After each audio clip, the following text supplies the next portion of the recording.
Senior সহকারী coach সালাউদ্দিনের ওপর চাপ কমাতে চায় বিসিবি, তাই শিগগিরই নিয়োগ দেওয়া হবে ব্যাটিং কোচ। মোহাম্মদ আশরাফুল হতে পারেন সেই কোচ। মিরপুরের 22 গজের মাটি পরিবর্তনের পক্ষে আছেন সভাপতি আমিনুল ইসলাম বুলবুল। সেই সাথে ক্যাপ্টেন মিরাজকে আরও একটু সময় দিতে চান বিসিবি বস।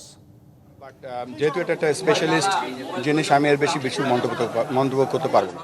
সেই এশিয়া কাপ থেকেই সমালোচিত টাইগার ব্যাটাররা শান্ত হৃদয় মিরাজদের নিয়ে চায়ের কাপে ঝড় থামার যেন কোনো সুযোগই নেই। টাইগার ব্যাটারদের সাথে সমালোচনায় ঘুরে ফিরে আসছেন সিনিয়র সহকারী কোচ মোহাম্মদ সালাউদ্দিন।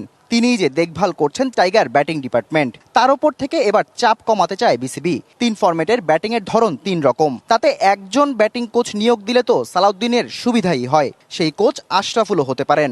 যেহেতু আমরা 3টা ফরম্যাটে খেলি এবং আপনি জানেন যে 3টা ফরম্যাটে 3 ধরনের ব্যাটিং স্টাইল দরকার হয়, হয়তো একটা কোচ দিয়ে সবগুলো স্টাইল হয়তো পুরো পরিপূর্ণ হয় না, তো সেই ব্যাপারে আমরা চিন্তা ভাবনা করছি। মিরপুরের কালো উইকেট দেখে অবাক হওয়ার কিছুই নেই।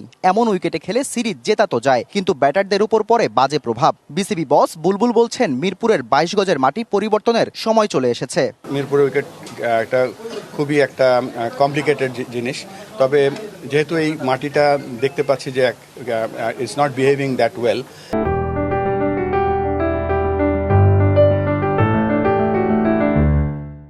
তো এখানে আমাদের ভবিষ্যতে কি করা যায়, এমনও হতে পারে যে আমরা যারা যারা নাকি স্পেশালিস্ট তাদের সাথে কথা বলে আমরা চেষ্টা করবো স্লোলি হয়তো দুটো করে পিচ আমরা অন্য মাঠে দিয়ে ট্রাই করে দেখব। ওয়ানডেতে মিরাজের ক্যাপ্টেন্সিতে ক্ষুব্ধ অনেকেই, তবে সোশ্যাল মিডিয়ার চাপে মাথা নোয়াতে চায় না বিসিবি। ফলে মিরাজ পাচ্ছেন আরও সুযোগ, আরও সময়। 3 ফরম্যাটে 3 ক্যাপ্টেনের তত্ত্ব থেকেও সরেনি ক্রিকেট বোর্ড। টেস্ট অধিনায়কের পদ এখনো শূন্য, সেখানে দলনেতার নিয়োগ পাবেন কে?